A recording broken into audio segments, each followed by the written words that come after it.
So the last one was just another trauma where we're ready for, and this is what we do. I mean, when you guys are about 2 miles from the speedway, when you know there's a big race going on, do you have to have extra people on standby? Is there kind of a higher level of being alert? Not truly. We have everybody all the time on alert, so we can handle from 1 patient to 50, 60 patients. We are the center for mass casualty care, and that's what trauma hospital should be. We're the actual leader in that, and we organize mass casualty care from actual medical care to security to safety to communication with federal and state bodies and law enforcement and everything. So we're the hub for that. So we're always ready for it. Yeah, we have the speedway 2 miles away, but sometimes you have something 10 miles away that you don't expect that happens. So we have primary guys, and we have backup guys and backup of backup. So it cannot happen that you won't have enough people. Right. You're waiting for anything to happen. That's correct. Same goes with patients coming from other hospitals. We have over 2,200 patients a year that are trauma. But we also have hundreds and hundreds of patients that come from other hospitals, like Parrish, like Advent, like Smyrna, like who knows, Palm Coast. All kinds of patients, not only trauma patients, but complex vascular, complex chest, complex septic patients, huge surgical ICU, huge medical ICU. So we get all these people in. So everybody does this sort of as a part of their job. And then sometimes, we get exposed to media because we have some VIP patient or some VIP or some event that is gets national coverage and so forth and so on. But in trauma hospital, we're sort of used to that, so it's always like that. It's not any different when a celebrity comes in? No.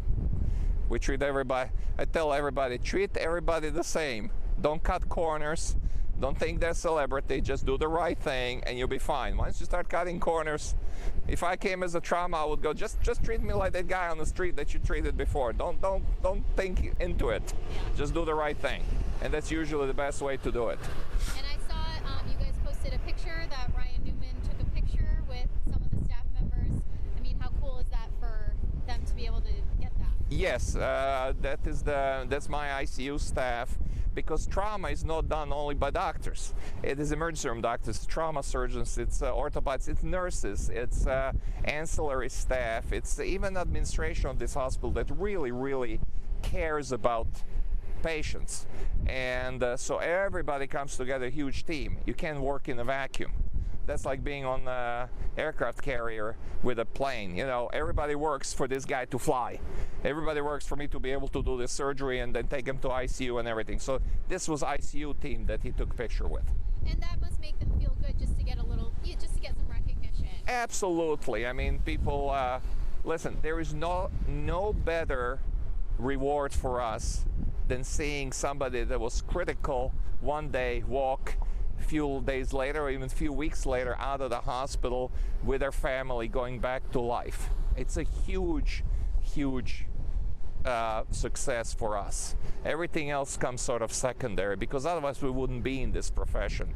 This is grueling profession. I work 90 to 100 hours every week, and so does every other doctor, surgeon, and nurses. They work massive hours, but that's what we do. You couldn't do this unless you liked it. There's no way somebody can force you to do it. Are you able to say at all how he went from serious to walking out of the hospital? Well, I mean, he went from serious critical to walking out of the hospital because of the care he got, and also a strong young man. So, you know, and he got support from family and from friends and from us, and I think the entire nation was praying for him.